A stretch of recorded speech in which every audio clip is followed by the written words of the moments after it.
감기 걸리신 분? 제가 걸렸어요. 제가 코 풀고 왔어요. 제가 코가 막혀서. 감기 조심하시기 바랍니다.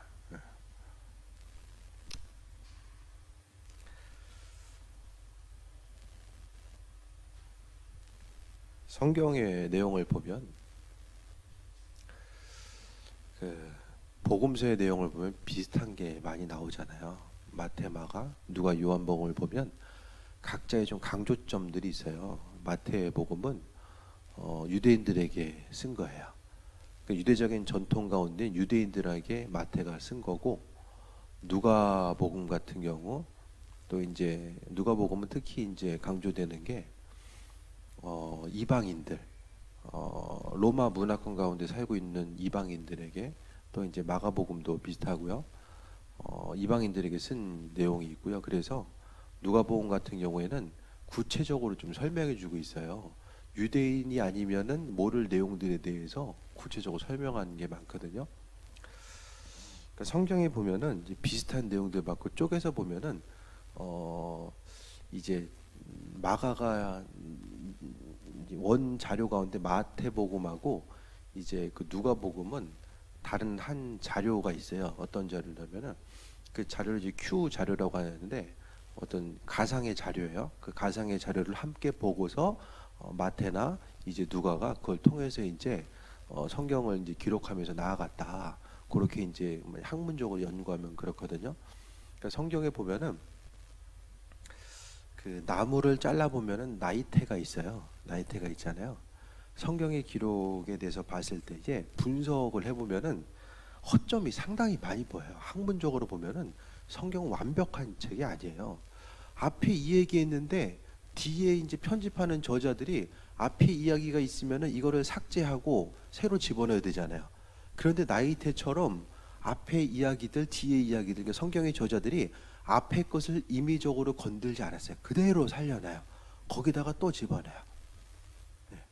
그러니까 성경의 내용들을 보면은 얼핏 보기에는 이거 앞뒤도 안 맞아 보이고, 이게 좀 허점도 있어 보이고, 뭐 이제 여러 가지 좀 문제점이 있다 생각하겠지만은, 또 복음서 같은 경우에는 성경의 저자들에게 하나님께서, 그러니까 그 성경의 하나님의 말씀을 받아가지고 이제 성경의 저자들이 썼지만은 각각의 저자들에게 부여해 준 하나님의 권한이 또 상당히 많았다라는 거예요.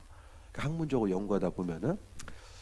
근데 저는 초반에 이제 이런 것 때문에 신학교 이제 와가지고 보면 이게 뭐 전혀 듣도 보던 얘기 하고 있으니까 되게 좀 이게 뭐지 이게 사실은 이건데 이거 아냐? 뭐 이렇게 바라보면은 힘든 점이 많이 있거든요. 그런데 저는 그렇게 생각을 해요. 성경을 바라보고 이제 이해할 때마다 허점이 있는 것처럼 보이고, 이성적인 생각과 이 관심 가운데 읽다 보면은 여긴 이 얘기 이렇게 있는데 저기에는 저렇게 써 있네. 그 내용들에 대해서 생각했을 때 이제 살아계신 하나님은 이 성경 말씀을 통해서 우리에게 그 말씀이 이곳에 위치하고, 이 말씀이 우리에게 있어서 꼭 필요한 그 살과 피가 되기 때문에 이 저자들을 통해서 우리에게 지금까지 주셨고, 이 성경이란 한 권의 책에 의해서 우리에게 허락하신 이유가 또 분명히 있다라는 그 한 가지 전제 조건을 가지고, 하나님에 대한 신뢰성을 가지고 성경을 바라보게 되면, 편집하다 보면은 여기서 끌어오고 저기서 끌어오고, 뭐 앞뒤가 이렇고 뭐 별소리를 다 해도 그거 자체가 별로 문제가 안 되는 거야. 그 말씀이 우리에게 필요하니까. 그러니까 잠언과 뭐 전도서의 내용도 그 당시에 뭐 이집트에서 있었던 뭐 지혜 같은 게 있고, 뭐 메소포타미아에서 사람들이 이제 그 어떤 격언집 비슷하잖아요. 잠언 같은 거 보면은. 근데 그런 모든 내용이 뭐 성경 안에 들어갔다 이렇게 많은 사람들이 이야기하는데, 어쨌든 하나님이 필요하시니까 저자들을 통해서 우리에게 또 주셨음을 보게 됩니다. 성경 말씀은 하나님께서 우리에게 은혜로 더해 주시고, 이 시대를 살아감에 있어서 피와 살과 피의 역할을 감당할 수 있는 그 모든 은혜를 이 성경을 통해서 우리에게 전부 다 허락하시고 인도하셨다라는 거예요. 그러니까 말씀 한 구절 한 구절이 이게 이제 버릴 구절이 없고, 이 말씀을 통해서 우리는 하나님의 살아계심과 인도하심을 경험하는 거예요. 과학자들이 이제 연구를 하잖아요. 물리학이나 뭐 생물학, 화학. 이 과학자들 중에서도 예수님 정말 잘 믿는 사람이 많거든요. 그러니까 어떤 사람들은 그 과학을 하다 보니까 과학의 세계에 깊이 들어가다 보니까 이런 학문적인 법칙이 이게 맞아 들어가고, 이 세상에서의 어떤 자연과학 같은 거는 자연 온 우주 만물을 보니까 도저히 이게 하나님의 개입하심이 아니면은 우연적으로 이와 같은 일이 이렇게 성립된다라는 것을 설명할 방법이 없는 거예요. 그러니까 과학을 통해서도 하나님의 살아계심과 인도하심을 그 과학이라는 틀을 통해서도 경험한 이들이 너무나도 많이 있다라는 거예요. 우리가 각각의 한 사람 한 사람이 다 각각의 한 사람 한 사람이 이제 각각 분야에서 하나님을 알아갈 수 있는 방법들이 여러 가지가 있는데, 그 중에서 이제 말씀이 우리 삶 가운데 계속되고, 이 말씀이 그냥 성경 말씀으로 끝난 것이 아니라 우리의 삶을 통해서 계속해서 성경 말씀을 우리에게 이야기해주고 있어요. 이 땅에서 하나님의 뜻이 무엇이고 어떠한 삶을 어떻게 살아가야 되는지에 대해서 성경은 계속해서 우리 한 사람 한 사람에게 이야기해주고 있는, 그러니까 성경에 우리를 향한 그 가르침과 이야기에 집중하다 보면 우리가 삶의 방향성을 잡고 나아갈 수 있다는 것입니다. 성경의 내용에 대해서 우리 한 사람 한 사람이 정말 믿음으로 반응하고 믿음으로 움직여 나아가는 그 중심 자체가 말씀을 통해서 또 다 담겨져 있음에 대해서 보게 됩니다. 특히 이제 사도 바울의 이 빌립보를 향한 빌립보서를 통한 우리에게 또 가르침을 통해서도 믿음 생활하면서, 그러니까 그때나 지금이나 믿음의 원리는 비슷하거든요. 그러니까 그리스도 예수를 통해서 세상을 살아가고 있는 이 믿음의 중심 자체는 그때나 지금이나 동일해요. 성경 말씀을 통해서 하나님은 우리에게 그 모든 부분을 비춰주고 계시고 함께하고 계시는데, 오늘 사도 바울의 이 믿음의 고백, 그러니까 바울은 예수님의 말씀, 그 말씀이 제자들을 통해서 이제 사도 바울에게도 오게 되잖아요. 그 말씀을 학문적으로 정립을 했어요. 이론적으로 학문적으로 바울이 정립을 하게 되고, 그 말씀을 통해서 우리가 지금까지 오게 된 거죠. 그러니까 오늘 본문을 통해서도 이 성경 말씀 가운데 이 시대를 살아가게 하는 수많은 지혜의 말씀, 그러니까 지금의 시대는 하나님 말씀을 통해 비춰보지 않으면 도무지 분별을 할 수가 없는 시대예요.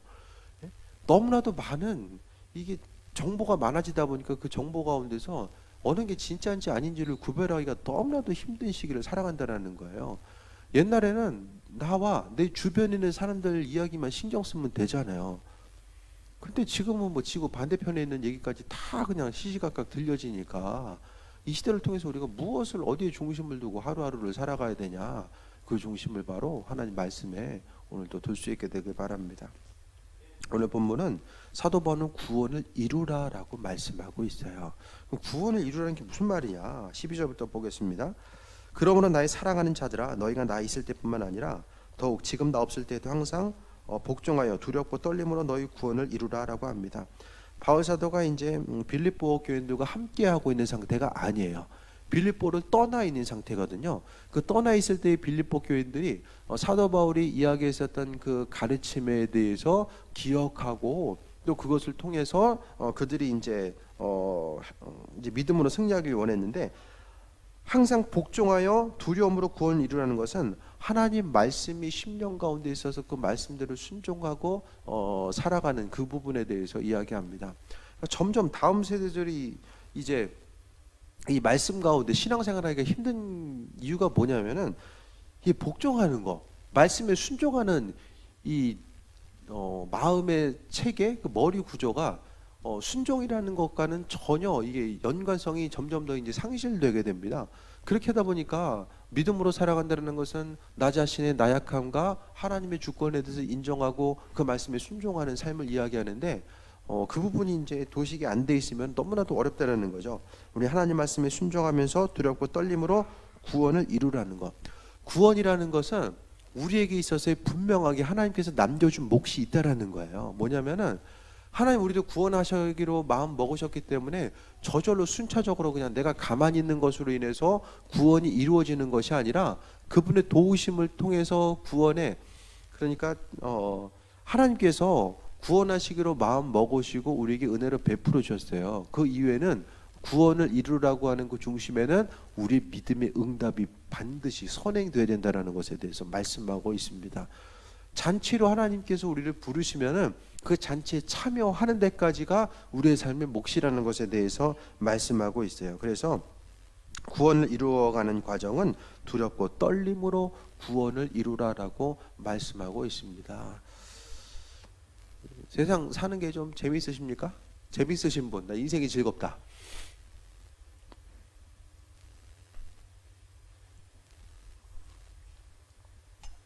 죽지 못해 사세요? 그냥 다들?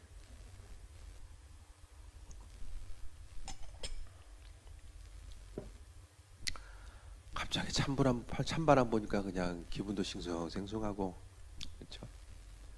요맘때면 조금 뭐 그래요. 바람 부니까 찬바람. 이제 인생이라는 것을 통해서 봤을 때에 계속해서 나이가 들고 또 어떤 다양한 또 이제 환경들을 접하다 보면은 기쁘고 즐거운 일만 참 있으면 되는데, 우리가 심각하게 하나님의 은혜와 그 구원에 대해서 바라보지 못하면 눈에 보이는 것만 보고 살아가면은 인생 즐거울 일이 별로 없는 것 같아요. 그러니까 하나님과의 관계성을 끊고 그 부분을, 그러니까 그리스도 예수를 배제하고 나서 내가 하루하루 살면서 눈뜨고 보여지는 거, 그거 모든 것들에서 봤을 때에 신나고 즐거운 일보다는 또 감당해야 될 수많은 것들에 대해서 보게 됩니다. 하지만 우리가 그래도 기쁨으로 살아갈 수 있는 것은, 힘들어도 이게 과정이구나, 살아가는 과정이구나, 인생이라는 큰 틀 가운데 봤을 때에 힘들고 어려운 일도 있지만은 그 가운데서 하나의 과정으로서 바라보면서 이제 나아가는 거죠. 학교에 이제 동기 중에 한 분이 있는데, 이제 목회는 안 하고 딴 일 하는데 인생에 참 어려운 일이 많아요. 뭐 직장 잡았는데 직장 때문에 또 사기 당하고, 또 이제 얼마 전에 몇 년 전에 또 이제 가슴 쪽에 이제 또 암이 있어가지고 또 수술하고, 또 이번에 또 이제 계속 이제 기도 요청을 하니까 이제 아는 거죠. 또 오늘은 또 갑상선 수술한다고 또 연락 오고, 이 양반 왜 이렇게 힘들지? 그래서 문자로 그냥 앞으로 좀 좋은 일 좀 가득했으면 좋겠다, 그렇게 이제 문자 보내고 말았는데요. 계속 이제 하나 지나가면 또 하나 오고, 이제 그런 거죠. 인생의 순간순간이 기쁨과 즐거움보다는 우리의 영혼의 구원의 문제. 오늘 사도 바울이 너희 두렵고 떨림으로 구원을 이루려고 하는 거, 영혼 구원과 우리의 삶을 떨어뜨려 놓고 살아가게 되면은 인생 사는 게 별로 이렇게 즐거움이 없다라는 거예요. 그러니까 믿음으로 우리가 살아간다라는 것은 하나님의 예비하심, 우리를 향하신 그 계획하심에 중심을 두어야 되는 거. 그러니까 하나님은 우리를 창조하시면서, 하나님의 백성들은 하나님과 교제와 그분의 허락하신 그 은혜가 아니면은 우리로 하여금 참된 기쁨을 소유하지 못하도록 만들어 놓으셨다는 거예요. 왜냐? 세상 가운데 계속해서 기쁨을 발견하면 하나님 찾지 않거든요. 세상 기쁨으로 인해서 하나님 찾지 않아요. 지금도 보게 되면은 그리스도 예수가 아니라 다른 일로 인해서 기쁨으로 사는 분들이 많이 있잖아요. 요즘에는 뭐 지난번에 뭐 산에 갔더니 대구에서 같이 이제 산악회 모임 해가지고, 이렇게 대구에서 얼마나 걸릴까요? 설악산까지 아무튼 꽤 멀을 것 같은데 이렇게 다니시고 하시더라고요. 그 네트워크가 이제 요즘에는 인터넷이 발달돼 있다 보니까 그렇게 이제 다니는 거죠. 다니는 것도 두 다리 멀쩡해야지 뭐 산도 다니는 거죠. 그게 이제 순간적으로 시간이 있다라는 거예요. 세상적인 기쁨이 아니라 그리스도 예수를 통한 참 생명과 소망과 기대함, 그분을 통해서 우리가 기쁨을 누리길 원하셨다라는 것에 대해서 보게 됩니다. 그러니까 저는 어쨌든 목회를 한다라는 것은 삶의 문제, 죽음의 문제, 또 영원한 생명의 문제를 끊임없이 생각해 볼 수밖에 없잖아요. 그래서 제가 나이에 비해서는 그것을 계속 생각하다 보니까 그 인생의 그 원리와 가치, 또 하나님의 관계성, 이런 부분을 좀 여러분들보다 좀 일찍이 생각을 했어요. 왜냐하면은 눈에 보이는 게 전부가 아닌 영적인 세계가 존재하고, 그것에 대해서 바라보다 보니까 도대체 인생에 있어서의 참된 기쁨, 그래서 요즘의 생각은 좀 참된 기쁨의 삶을 어떻게 좀 누릴 수 있을까. 세상 가운데서 하나님은 이 말씀을 통해서 어렵지만 그래도 세상 가운데 우리로 하여금 기쁘고 즐거운 삶에 대해서 말씀하셨거든요. 환경에 대해서 어떠하든지 간에 정말 주님께서 우리에게 허락하시는 것은 모든 환경 가운데 어려움을 이기고도 남을 수 있는 그 삶에 있어서의 넉넉함과 여유와 기쁨과 즐거움. 우리는 다른 것 때문에 즐거운 것이 아니라 예수님께서 나와 함께 하심으로 인해서 기쁨을 누리는 거죠. 근데 말씀 가운데 나와 있는 그분, 나와 함께 하시는 그분은 우리가 삶을 통해서 만나게 되는 그 하나하나의 어려움을 이기고 남을 수 있는 그 충분한 그 풍성함이 그분 안에 있게 되는데, 계속 말씀드리지만은 그 풍성함 자체를 얼마나 지금 누리면서 살아가고 있는가, 그걸 얘기하는 거예요.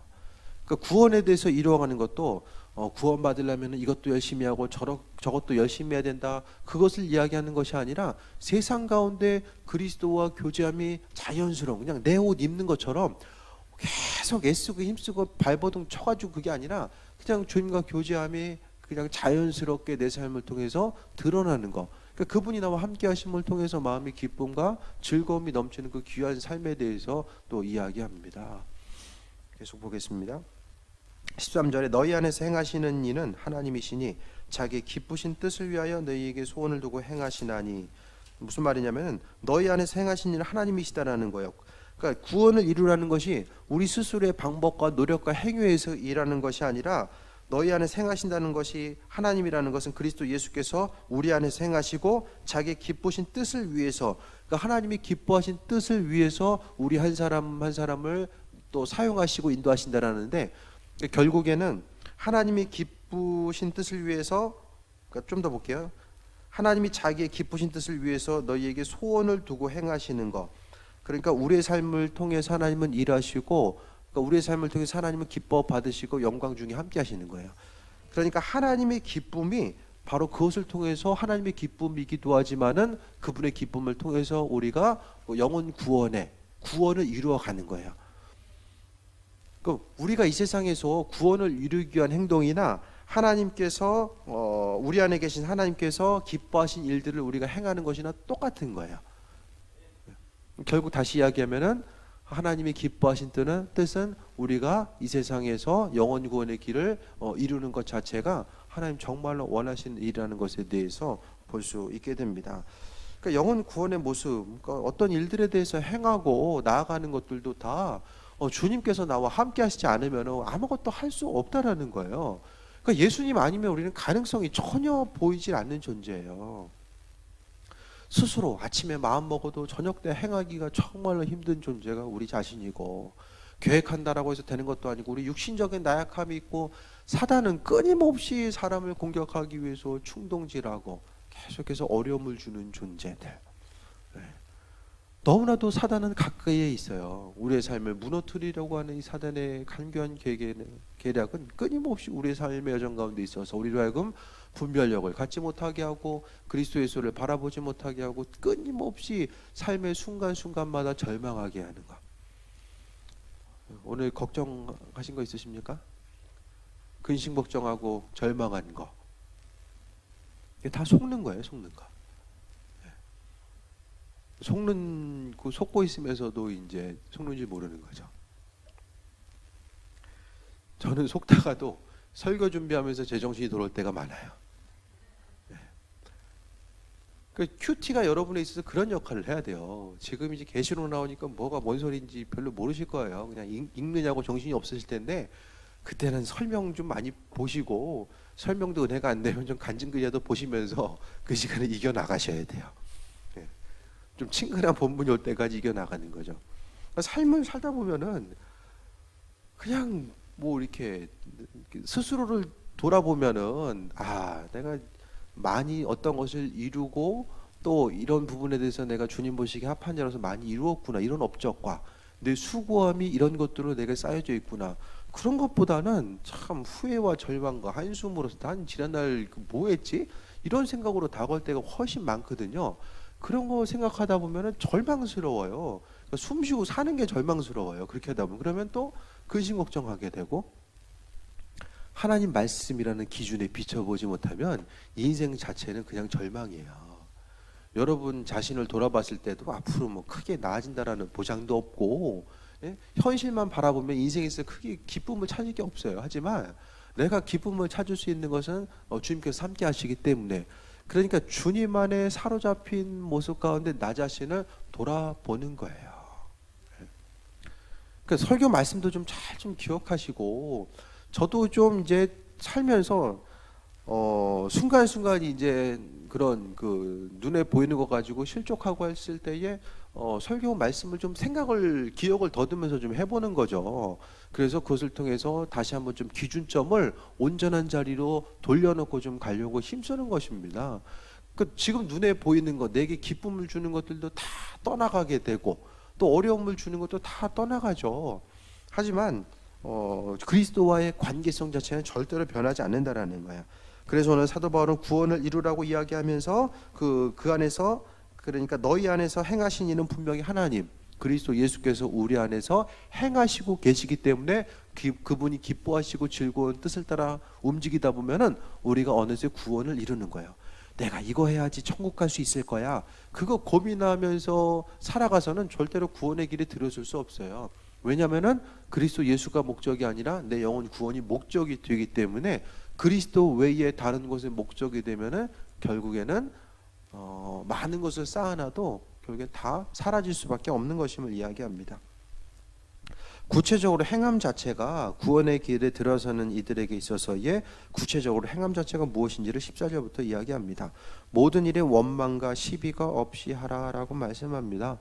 각각에 속해 있는 곳에서 원망받을 일 하지 마시고, 또 다툼이 있는 그곳에서 그 시비가 없이 하라라고 이야기합니다. 그러니까 원칙적으로 생각했을 때는 이제 그 원망과 시비를 가려야 되는 것들이 많이 있죠. 하지만은 그리스도 예수 때문에 우리가 조금 더 참고 인내하면서 나아가는 과정을 말씀하고 있어요. 그와 같은 이유는 15절에 보면, 이는 우리가 원망과 시비가 없이 해야 되고 내 안에 계신 하나님을 통해서 살아가야 되는 이유가 뭐냐면은 15절 보면, 이는 너희가 흠이 없고 순전하여 어그러지고 거스르는 세대 가운데서 하나님의 흠없는 자녀들로 세상 가운데 빛들로 나타내며라고 합니다. 세상은 그리스도 없는 모든 것들은 어그러지고 거스르는 세대가 바로 지금의 모습입니다. 세상 돌아가는 거 보면 어떠십니까?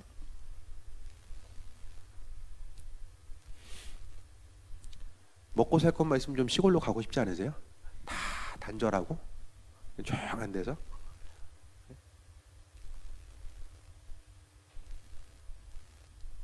그런 생각 안 드십니까? 조용한 데서 그냥. 세상의 모습 자체를, 그러니까 사도 바울이 이 빌립보서를 쓸 때에는 그 당시의 시대 상황이나 지금이나 앞으로도 마찬가지예요. 사람으로 하여금 살기 좋고 편한 시대는 인류 역사상 없었어요. 한 번도 없었어요. 앞으로도 없을 거예요. 왜? 세상은 사단의 영역에 속해 있기 때문입니다. 이 세대는 분명하게 말씀하고 있잖아요. 어그러지고 거스르는 세대라고 이야기합니다. 하지만은 우리가 우리 자신 편하려고 하면은 그냥 조용한 데 가서 조용히 사는 게 좋아요. 그런데 문제가 뭐냐면은 하나님은 우리를 그렇게 원하지 않았다라는 거예요. 그러니까 이전에 그 조용하게 살고자 했던 이들이 수도원 운동이 일어났었어요. 초대교회 당시, 또 이제 중세 시대는 그 수도원에 가면은, 수도원 처음에 이제 들어가면 한 달 정도, 1년이나 한 달 정도는 나올 수 있는 기회가 있어요. 그런데 있기로 마음 먹으면은 못 나와요. 수도원 들어가면 못 나와요. 거기서 사는 거예요. 그러니까 그냥 거기 계속 있다 보니까 뭐 죄질 것도 별로 없다라고 생각하고, 그 사람들하고 부딪히면 죄지니까 거기 이제 있는 거예요. 나름대로 그냥 말씀하고 기도하고 노동하고 그러고 산 거죠. 근데 그게 말씀에 기록된 것을 통해 보면은 그것을 통해서 하나님의 온전한 뜻과 인도하심을 바라볼 수가 없다라는 거예요. 우리는 세상에 어그러진 세대 가운데서 우리로 하여금 그 세상 한 구석 한 구석 곳곳마다 가서 그리스도인으로서의 온전한 역할, 오늘 15절에 나와 있는 것처럼 우리는 흠없는 자녀로서 세상에서 그들 가운데 빛들로 나타내라고 이야기합니다. 흠없는 자녀로서 빛의 역할을 감당하라고 이야기합니다. 그러니까 우리 교회 이름이 진짜 목회하면서 계속 느끼지만 성경적으로 이게 정말 바람직한 교회 이름이에요. 빛과 소금. 이만한 이름이 없어요. 아니, 교회의 가치 자체를 이야기했는데 빛과 소금보다 더 교회 가치 이야기해 주는 게 어디 있어요? 뭐 사랑하는 교회, 아름다운 교회, 형용사 교회 이름에 형용사 들어가면 다 부응하는 게 없습니다. 주변 보세요. 예, 교회 이제 그 성장학적으로 형용사 들어가면 이제 상당히 이제 힘들어지는 거예요. 분명한 당위성과 명제에 의해서 어떤 명사, 지역 이름 들어간 데는 있는데 있어요? 형용사 들어가가지고 부흥한 교회? 갑자기 딴소리 하게 되는데 어쨌든 광염교회 되게 좋은 이름이에요. 우리가 나아갈 바가 바로 지금 그걸 비춰주는 거죠. 문제는 믿는 사람들도 힘들고 믿지 않는 사람도 힘들잖아요. 근데 우리는 예수님을 통해서 우리가 조금 더 쉽고 편안하게, 힘든 세대니까 주님을 통해서 우리가 그분 의지해야지만 쉽고 조금 더 편안하게 마음의 여유를 가질 수 있다. 그 수준을 통해서 말씀하는 것이 아니라 우리로 하여금 마음의 즐거움과 그리스도 예수를 통한 기쁨을 통해서 세상 누군가에게 유익을 줄 수 있는 존재로 이야기하는 거예요. 그러니까 우리는 그렇게 되려면 누군가 만나야죠. 부딪히고 만남을 통해서만 이게 가능한 거예요. 그러니까 전도도 마찬가지고 나가서 누군가의 관계성을 통해서만이 가능한 거지, 수도원에 백날 있어봤자 스스로 어떤 깊은 영성의 단계 들어가면 그게 무슨 의미가 있어요? 나 혼자 높이 올라가는 게 무슨 의미가 있어요? 아무것도 없어요. 그러니까 우리가 주님 보시기에 합한 자가 되는 것은 옆에 있는 누군가의 관계성을 통해서 된다고 제가 계속해서 말씀드립니다. 16절에 생명의 말씀을 밝혀 나의 다름질이 헛되지 아니하고 수고도 헛되지 아니하므로 그리스도의 날은 내가 자랑할 것이 있게 하려 함이라. 생명의 말씀, 하나님의 말씀을 밝힌다라는 것은 우선 하나님 말씀을 들어야죠. 그러니까 주일 오후에 성경 공부하는데요, 좀 배우세요. 계속 이렇게 산발적으로 듣는 거하고 체계적으로 배우는 거하고 정말 다르거든요. 주일날 힘드시겠지만 배워야 돼요. 어쨌든 하나님의 말씀, 생명의 말씀을 밝힌다라는 것은 어두움이 있는 것을 밝히는 거잖아요. 말씀이 밝혀지는 거. 말씀이 밝혀진다라는 것은 이 말씀이 내 중심 가운데 있다 보니까 내가 움직이고 행동하는 것이 성경 말씀의 주님 원하시는 그대로 세상 가운데 빛으로 비춰지는 삶을 이야기합니다. 그러니까 사도 바울이 정말로 원했던 것은 빌립보 교인들이 흠없는 자녀로 살며 빛들로 나타내고 생명의 말씀을 밝히는 것. 계속 밝히라는 단어를 쓰고 있어요. 여러분이 속해 있는 그곳에서 우리는 절대로 그리스도인들의 민폐 끼치며 살면 안 돼요. 각각의 속해 있는 곳에서 밝히면서 살아가야 되거든요. 밝히기 위해서는 우리는 절대로 자체 발광이 될 수 없다라는 거예요. 우리 스스로는 절대로, 그러니까 우리가 믿지 않은 사람들과 다른 것은 우리 안에 예수님이 있기 때문에 믿지 않은 사람들과 다른 거거든요. 다른 어떤 것이 아니라 내 안에 예수님께서 계시기 때문에 달라요. 그러니까 예수님께서 내가 가는 그곳에 내 안에 주님께서 계셔서 그분이 빛을 발하시니까 내 삶을 통해서 그 부분이 이제 나타나는 거죠. 그것이 바로 이제 사도 바울이 한 빛된 삶. 말씀을 밝힌다는 것은 말씀을 알아야지만이 주님 원하시는 것이 뭔지를 알아요. 사람이 똑똑한 것 같아도 잘 이게 뭐 해야 될 건지 하지 말아야 될 건지 분별을 잘 모르면서 못하며 살아가요. 또 알고 있어도 사단이 순간적으로 긴가민가하게 사람을 유혹하니까 그 순간에 사람이 선택하는 것이 스스로 사단이 주는 생각과 내 육신의 생각이 같이 이제 맞물려 가지고 움직이다 보면은 하나님의 선하신 계획과 인도하심이 그 안에서 빛을 발하지 못하면서 살아가는 거죠. 그래서 그리스도의 날, 주님의 재림의 때에 내가 자랑할 것이 있게 하려 함이라. 사도 바울이 빌립보 교인들을 양육하고 그들이 말씀대로 살아가는 거. 그러니까 바울에게 있어서 자랑거리는 자신이 뭐 있던 것도 다 버리고 그리스도를 따랐던 것 자랑거리가 아니라 자신이 이제 믿음으로 양육했던 그 사람들이 주님 보시기엔 자랑거리가 된다라고 스스로 생각했습니다. 그러니까 여러분도 마찬가지예요. 그러니까 자녀들을 믿음으로 양육하고 주변의 가족, 친척들 또 내 이웃에 있는 누군가를 믿음으로 양육하는 거. 이 세상은 소망이 없어요. 이 소망이 없는 시대 가운데서 사람이 희망을 얻고 새 힘을 얻고 밝혀 나갈 수 있는 것은 예수 그리스도밖에 없어요. 무엇으로 가능하겠습니까? 세상의 어떤 사상이나 어떤 이데올로기, 학교에서의 교육, 어떤 시스템이 잘 돼 있는 정부에 의해서 이게 가능하다고 보십니까? 없어요. 이 방법 저 방법 사람들이 많은 시도를 해봤는데 없어요. 정말로 사람이 사람답게 살아가고 세상 가운데 기쁨과 행복함을 누리면서 살아갈 수 있는 방법 자체는 예수님밖에 없다라는 거예요. 그 부분에 대해서 우리가 깊이 깨달아야 하는 거.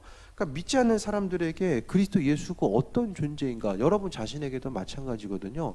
여러분이 지금 소유하고 있는 거, 여러분에 안에 계신 그분은 세상 사람들, 주변에 있는 사람들이 가장 필요한 것이 어떤 돈 꿔주는 것도 아니고 복권 받는 것도 아니고요. 여러분이 알고 있는 그 예수를 전하는 것 자체가 그 사람에게 지금 가장 필요한 거예요. 그러니까 다른 사람 한 사람 한 사람이 각자 필요해 보이는 그 욕구 자체는 다른 것처럼 보일지 모르겠지만은 예수님 아니면은 다른 방법에 의해서 해결될 수 있는 거 순간적으로 그 부분이 해결될 것처럼 보이지만은 결국에는 밑빠진 독에다 물 붓는 것과 마찬가지입니다. 그러니까 모든 것을 세상을 밝힐 수 있는 것 자체는 아무리 봐도 예수님밖에는 없어요. 사회적인 구조와 시스템에 의해서는 그 모든 것들이 하나도 가능할 수 없다라는 것에 대해서 말씀드립니다. 사회 구조 자체는 사단이 잡고 있고 그것을 통해서 사람들이 온전한 행복을 유지할 수는 없어요. 17절 봅니다. 만일 너희의 믿음의 재물과 섬김 위에 내가 나를 전제로 들을지라도 나는 기뻐하고 너희 무리와 함께 기뻐하리니.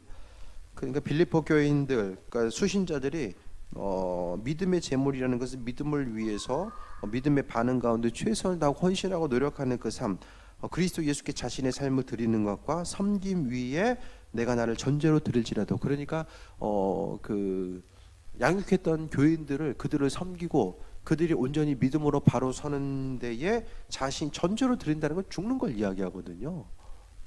자신의 죽음까지라도 자신은 아까워하지 않는다. 그것에 대해서 이야기하고 있습니다. 그러니까 바울 사도는 끝까지 그의 삶의 여정 가운데 처음서부터 그리스도 예수로 인한 출발부터 마지막까지가 정말로 온전하고 아름다웠던 삶이 바로 바울의 삶이에요. 그의 삶을 통해서 돌아봤을 때에 철저하게 그러니까 다른 걱정한 것이 아니라 걱정한 걸 한 가지 나오거든요. 교인들 때문에 걱정했다라는 표현을 쓰고 있어요. 다른 것들 때문에 걱정하지 않았어요.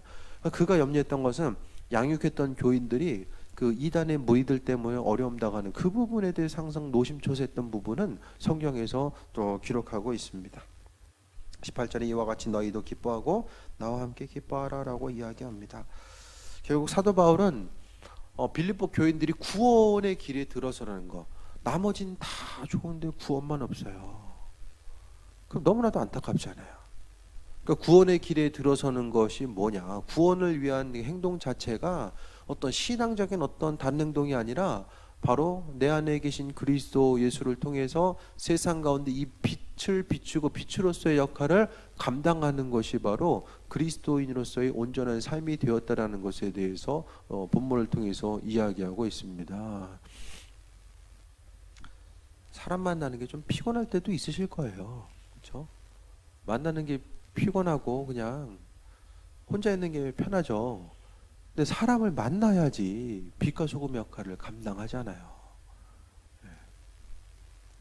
안 만나면 정말 편해요. 근데 뭐가 있어야지 뭐 빛이 되든 소금이 되든 하죠. 소금이 혼자 있어가지고 나는 소금이다. 그게 뭐가 의미가 있어요. 그러니까 삶을 통하여서 우리가 그래도 좀 섬길 수 있는 누군가가 있는 게 때로는 나 자신도 힘들지만은 누군가가 있는 게 정말로 기쁨이고 마음에 감사하고 또 내가 주변 한 사람 한 사람을 향해서 하다 보면은 내가 지금 믿음의 분량이 어느 정도인지를 알게 돼요.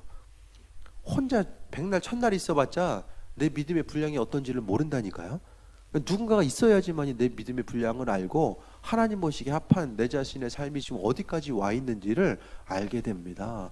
그러니까 구원의 길에 있어서 우리가 생각해 볼 수 있게 되길 바라고, 내가 지금 누구인가, 또 하나님께서 내 삶의 여정 가운데 나를 어떻게 사용하기를 원하시는가, 그 부분을 날마다 점검해 봐야 되고, 구원을 이루라는 것은 결국 구원은 하나님과 나와의 1대1의 관계성에서만 볼 수 있는 것이 아니라 주변 누군가의 섬김의 모습. 그러니까 사도 바울이 분명히 이야기하잖아요. 구원의 길에 들어서려면 기도 몇 시간 하고 말씀 얼마큼 봐야 되고 전도 몇 명 해야 되고, 이걸 이야기한 것이 아니라 말씀에 대해서 가르침을 받은 대로 세상에 나아가서 빛된 역할을 감당하는 것이 바로 그들에게 있어서 구원에 이르는 것이고, 또 사도 바울에게 있어서도 자랑거리가 그것이 되는 것임을 또 말씀하고 있습니다. 삶을 통하여서 이제 명절 때 되면 이제 모이잖아요. 모이면 싸워요. 많이들 싸워요. 많이들 싸우잖아요. 싸우지 마시고 오늘 좀 말씀을 기억하면서 바라볼 수 있게 되길 바라고, 그러니까 삶을 통해서 여러분이 스스로 절제하지 않으면은 다른 누군가를 통해서 헌신하고 도와줄 수가 없어요. 그렇죠? 스스로 또 육신적으로 강건함을 위해서 또 우리가 절제해야 되고, 재정적으로 사용하는 것도 절제해야 돼요. 뭐 있어야지 나눠주고 도와주죠. 그러니까 내년부터는 올해 좀 이제 삶의 구조를 좀, 저도 좀 그걸 좀 하려고 계속 힘쓰고 있어요. 조금 더 누군가를 도와주고 나눌 수 있는 그 부분 가운데서 좀 가게 구조를 다 힘드시겠지만 좀 점검해 보시고, 그래서 우리가 맨날 말로만 섬기고 나누는 거 할 수 없잖아요. 주변 누군가를 통해서 힘들면 힘든 대로, 주시면 주시는 대로 좀 나누고 섬길 수 있고 주변을 바라볼 수 있는 그 마음, 어떻을지 모르면 저한테 오세요. 제가 아실 테니까 가르쳐 드릴게요. 삶에 있어서 몸을 다른 사람에 서 중보기도 하는 것도 빛의 역할을 감당하는 것이고, 또 재정적으로 도와주는 것도 마찬가지고, 나가서 힘써서 노력하고 도와주는 것도 다 마찬가지잖아요. 그 일들을 통해서 우리가 정말로 이제는 뭐 날마다 듣기만 할 수는 없어요. 올 한 해 정말로 왜 우리가 그리스도와 더불어서 살아가는 거, 내 안에 계신 그분이 계시기 때문에 우리가 인생을 살아가는 거, 신앙생활을 어떻게 해야 되는지를 올 한 해 지금 초반부터 계속해서 그거 말씀드리고 있어요. 앞으로 계속 말씀드리겠지만은 듣는 것으로 그쳐서는 안 됩니다. 이제는 삶을 통해서 조금씩 스스로 주어진 이 환경 가운데서 그리스도와 더불어서 살아가는 것 자체가 무엇인지를 돌아봐야 돼요. 그래서 그분의 음성에 귀를 기울이다 보면은 해야 될 것과 하지 말아야 될 것이 무엇인지를 알게 되고, 그분과 교제하다 보면은 정말 세상 것에 속아서 눈에 보이는 그것 때문에 절망하지 않게 되고, 참된 기쁨 되신 그분, 그러니까 그분으로 인해서 내가 자연스럽게 이제 기본적으로 깔려 있는 상태가 절망스럽고 우울한 상태가 아니라, 기본적인 나의 상태가 내 안에 계신 주님으로 인해서 하루에 눈을 떴을 때에 기쁘고 즐거운 상태. 이번 주에 주일날 그 영적 싸움에 대해서 좀 말씀을 드릴 텐데, 그 영상 하나를 또 볼 거예요. 거기서 이제 말씀하시는 분이 변화되고 나서 그런 얘기를 하는 거예요. 자연 만물을 봤을 때에 진짜 낙엽 떨어지는 거 하나만 봐도 마음이 기쁨이 생기는 거예요. 낙엽 하나를 통해서 눈물이 날 정도로 기쁘고 감사한 거. 나 같은 죄인을 살려주시고 은혜 가운데 함께 하셨다라는 거, 그 자체. 그것이 바로 그리스도 예수 그분이 주시는 은혜와 능력이죠. 로또 맞는 것보다 훨씬 더 낙엽 하나의 기쁨의 순간이 담겨질 수 있다는 거예요. 그것을 우리가 발견해야 돼요. 그것이 바로 주님 주신 은혜고요, 기쁨과 만족함이죠. 아니 낙엽 떨어지는 것만 보더라도 기쁨을 누릴 수 있으면 세상에 즐거운 일 아는 게 어디가 있겠어요. 육신적인 고통과 어려움은 있어도 그리스도 예수께서 공급해 주신 그 기쁨 때문에 감사와 감격을 누리는 거죠. 말씀 잘 기억하시고 그것을 통해서 좀 신앙생활이 여러분의 삶에 있어서 원동력 되어야 돼요. 삶에 있어서 원동력, 나를 움직이게 하고 하는 원동력. 핸드폰도 아무리 줘도 배터리 떨어지면 아무것도 없잖아요. 그 원동력 자체가 그리스도 예수가 되다 보면은 정말로 우리는 이제부터 생각해야 될 것은, 눈에 보이는 것을 넘어설 수 있는 그 충만함이 예수님께 있다라는 것과, 그 충만함을 이제 내 것으로 가져와서 그분과 더불어서 함께 살아갈 수 있는 그 인생의 삶의 목적을, 그러니까 내 삶을 그리스도 예수와 함께 나누는데 더 중심을 두고 살아가야 됩니다. 이해가 되십니까? 딴 데 가서 이런 말씀 듣기 힘들어요. 새겨 들으라고 좀 말씀드리는 거예요. 말씀 전하면서 저도 제 삶을 한 번 더 돌아보고 주님과 함께 살아가는 삶이 무엇인지를 돌아보고 듣는 여러분들도 함께 힘쓰지 않으면은 그게 삶에 적용이 안 되면 공허한 메아리죠. 정말로 비생산적인 일을 우리가 모여서 하는 거죠. 그게 돼야 돼요.